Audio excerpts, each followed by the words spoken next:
Welcome back, adventurers, once again to Let's Play Biohazard 3 Real Survival.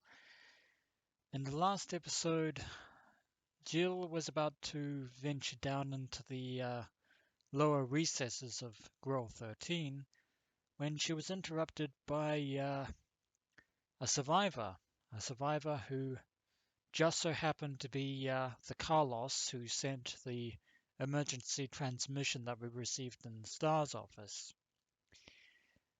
Much to Jill's irritation, however, Carlos is actually a member of the UBCS as well, the uh, the Umbrella Biohazard Countermeasure Service. He did mention that he was part of a platoon um, in his emergency message. But Jill isn't too happy about the fact that Umbrella have been sending in mercenaries to sort of deal with the situation in Raccoon City. Although Carlos did try to defend himself by acknowledging the fact that they are nothing but hired soldiers for Umbrella. In regards to their stated mission to actually rescue and evacuate the surviving citizens of Raccoon City, Jill's still kind of skeptical of that. But then again, if there are any other UBCS survivors, we actually have no choice but to take them at their word for the time being. Although her own personal history with the supervising officer is grounds for her suspicion. Now, of course, I am dragging this out as long as I can because we have what we need from the press office. We've acquired the Emerald Gem, which is the very gem that we need to unlock City Hall. Unfortunately, our way to the municipal gate is currently blocked off by Nemesis, who is probably going to ambush us the moment we try to leave. Yeah, we definitely have a lot of problems, but we're going to have to take them in stride. And hopefully I can avoid him without too much trouble.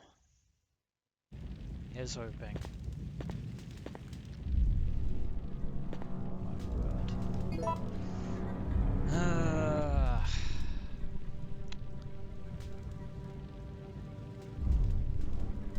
I'm not looking forward to this. I'm not looking forward to this one bit. Here goes nothing. Oh my word! Wow, I was... No, he's right there. He literally... No!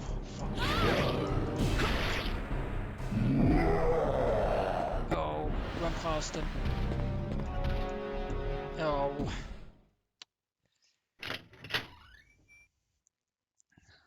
Might have to use those herbs. We're injured, but we're okay. For now. For now. Oh my word. Don't run into the flames. Avoid the flames. Freaking God. Get out while the getting's good. And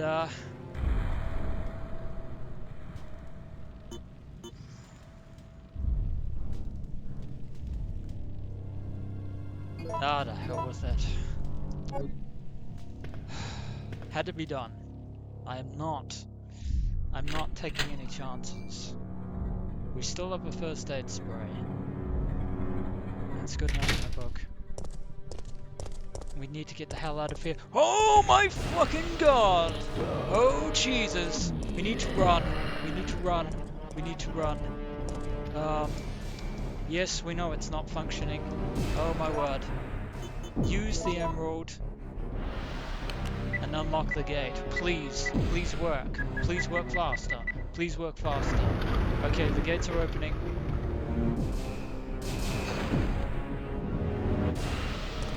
And he's going to be right on our tail. We are not fighting him.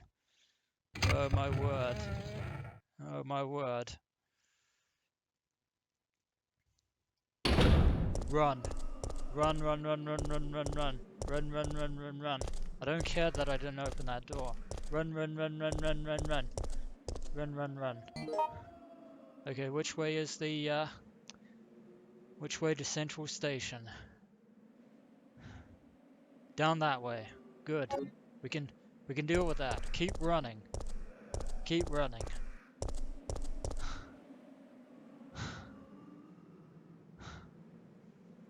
Give us a chance to catch our breath, and surprisingly, he has actually not followed us, which is a good thing. Oh, but there are dangers here. Oh my word.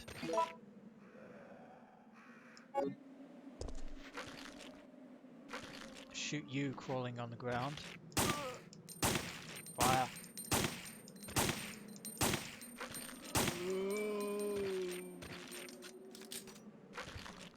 Okay, that's one down. Plenty of other zombies around here. Oh my word.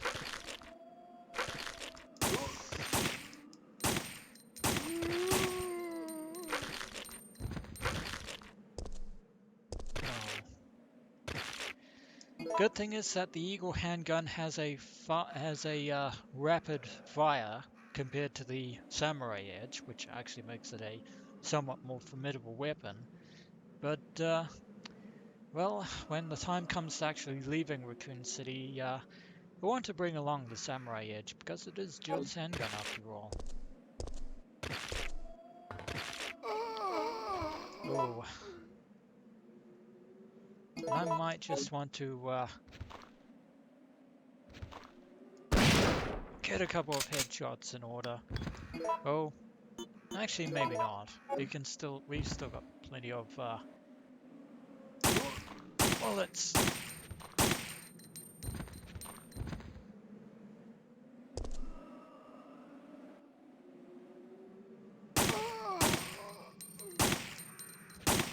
No.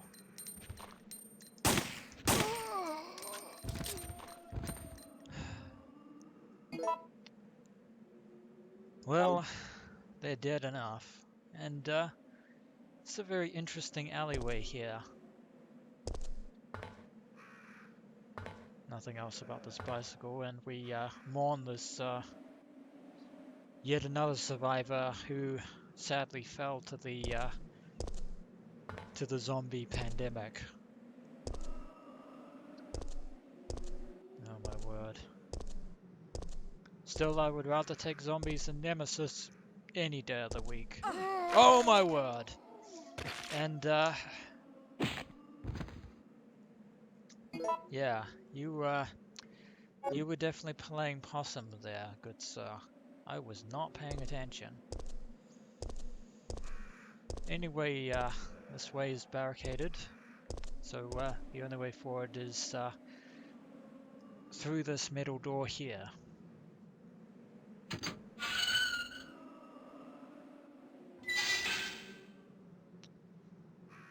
City Hall lies just beyond yonder.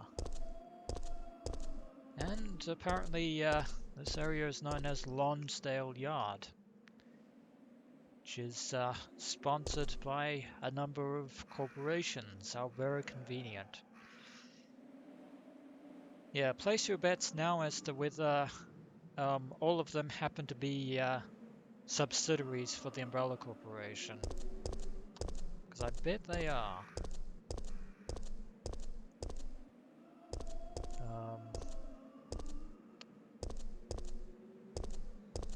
Yeah. Feeling a bit better now. Feeling much better now. And feeling even more better with these green herbs. Now this time, I'm not going to be combining them because I would really love to stumble upon some red herbs at some point, which would be absolutely fantastic. because we are short on medicinal supplies at this point. Yeah, there is nothing in the trash can. Nothing else of note in this alleyway. Before we go in the next door, making sure our weapon is well equipped. On to Central Station. Here we come. Oh.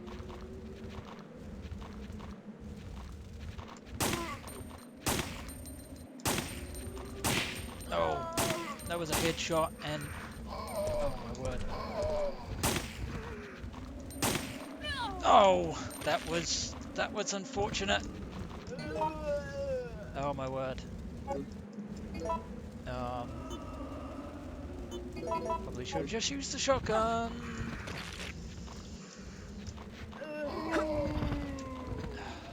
Back up.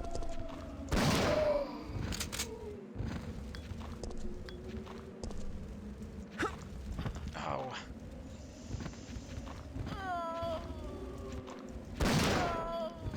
My word.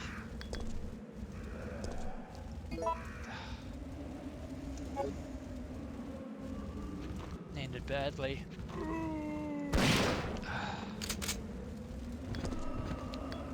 Did not make good use of that oil drum. That was very unfortunate. I left it a little bit too late there.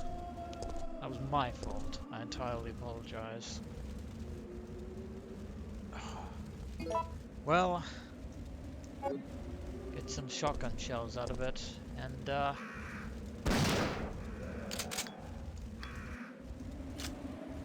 well, they did enough. Leave that oil drum there for later, just in case. But welcome, ladies and gentlemen, to Raccoon Central Station. There appears to be a there appears to be a rather destroyed oversized truck in the middle here.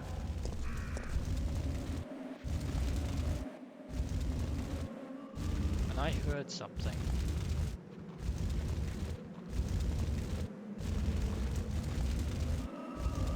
I'm still hearing something.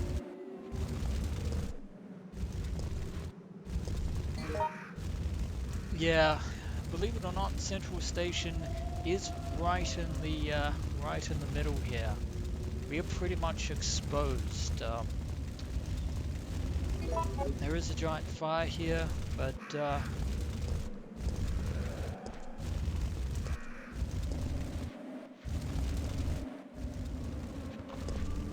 oh my word. Zombies down here. And you did not die. There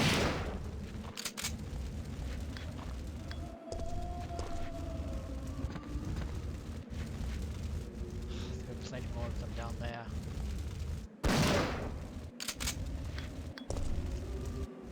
Oh, and you're crawling.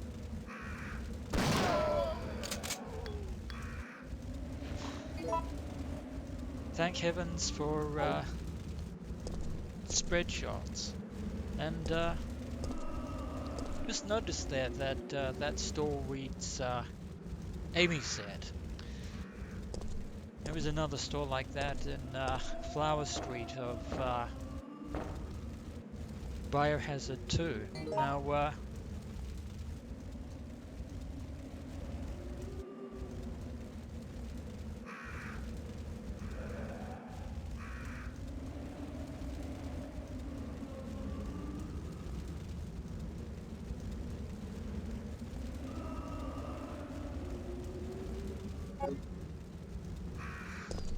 maybe that is the same.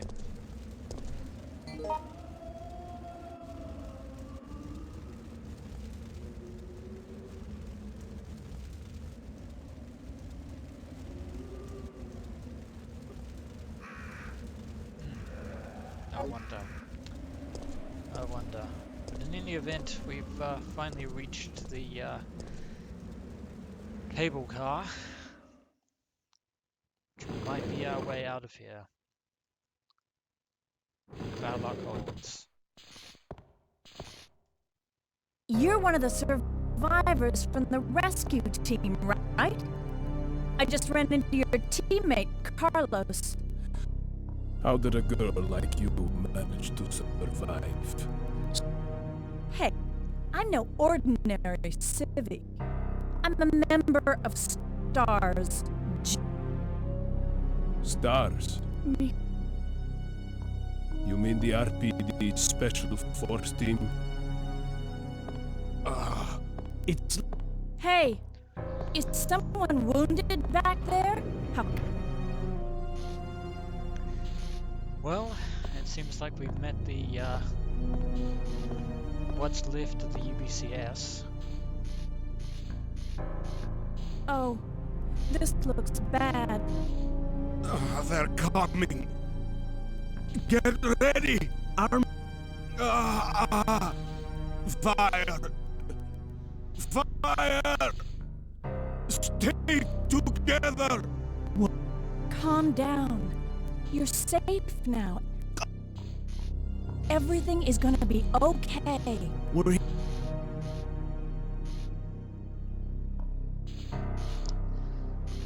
I wouldn't be too sure of that there, Jill. No, don't come any closer. Stay away. I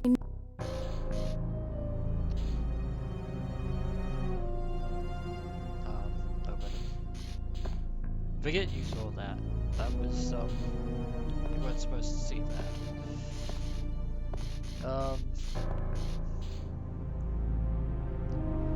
And in the event, his wounds look, yeah, they might not be fatal, but they're certainly painful. Now, if those wounds were caused by shrapnel from, say, an exploding oil drum, then, as bad as that sounds, at least it's better than being gouged out by zombies, because if he is infected with the T-virus, then he does not have much longer to live. But in any event, we should leave him be.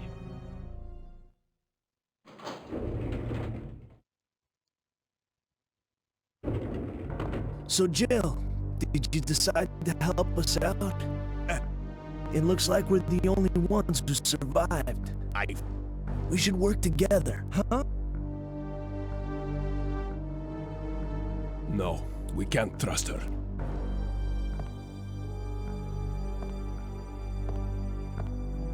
Why? But Sergeant, we need her help. Our unit's down to you, me, and Lieutenant Mikhail. That's it. And Mikhail's hurt bad. If we don't cooperate, we won't be walking away from this mission.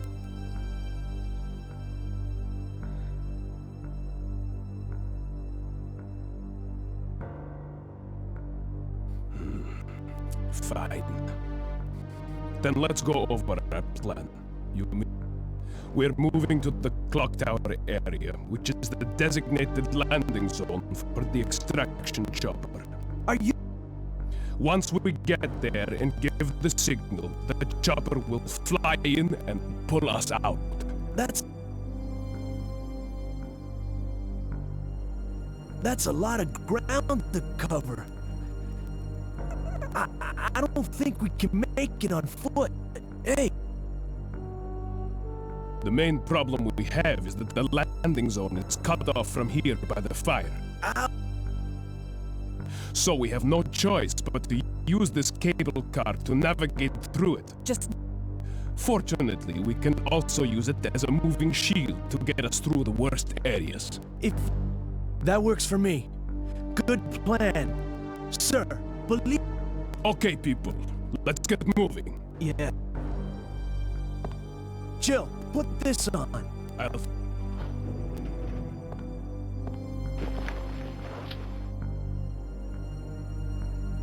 Well, that was quite the strategy meeting. At least we know the names of who exactly we'll be cooperating with from this point forward. Of course, we're already familiar with Carlos, whose full name is Carlos Oliveira, and believe it or not, he's a corporal in the UBCS unit. Now, the other two surviving platoon members are, well, the one giving the orders is Sergeant Nikolai Zinoviev, and he's not particularly thrilled about working alongside your Valentine, and the feeling is mutual, but then again, we have no choice but to assist each other in order to achieve our objectives and escape Raccoon City alive. And the wounded man in the previous car was Lieutenant Mikhail Victor.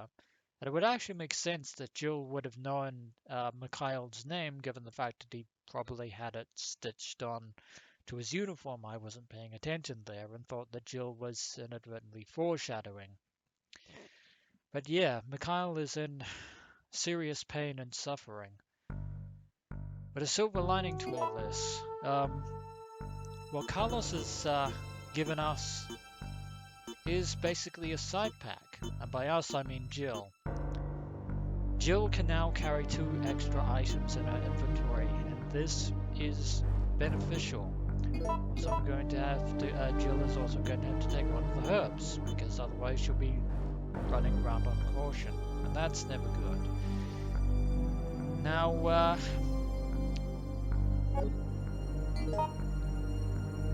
as Nikolai was saying in his mission briefing, we can use the trolley to reach the evacuation zone, which curiously just so happens to be the St. Michael Clock Tower. The same structure that we saw on the postcard back at the Barjack. And ultimately we're going to have to use this trolley in order to access it. Now, the only problem is that, as Nikolai stated and is blatantly obvious, the way forward is obstructed by a large bout of fire. So our only option is to use this cable car to actually make our way through it. We're not done with Raccoon City just yet. We still have plenty of locations of interest to look around, and might as well take this wrench that's conveniently lying down on the bench nearby. An instrument to wrench hex-shaped objects or bolts, which is be a very convenient tool.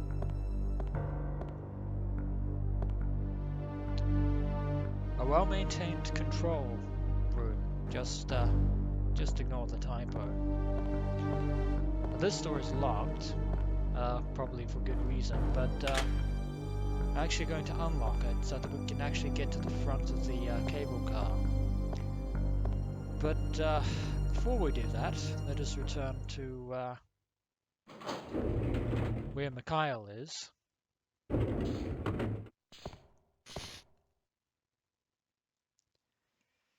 Yeah, we're going to need to find a way to treat his wounds sooner or later. You may have noticed that this control panel down here is, well, it's sparking, and there's a very good reason for that.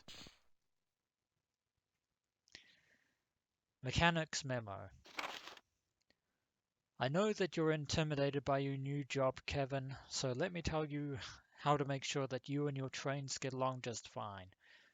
You see, these carriages were made in 1968 and then imported from Europe.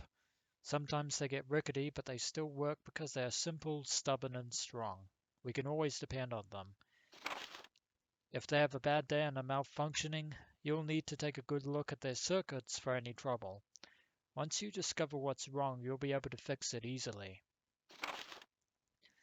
I'm sure you'll be able to avoid those nasty little malfunctions if you check the parts every day.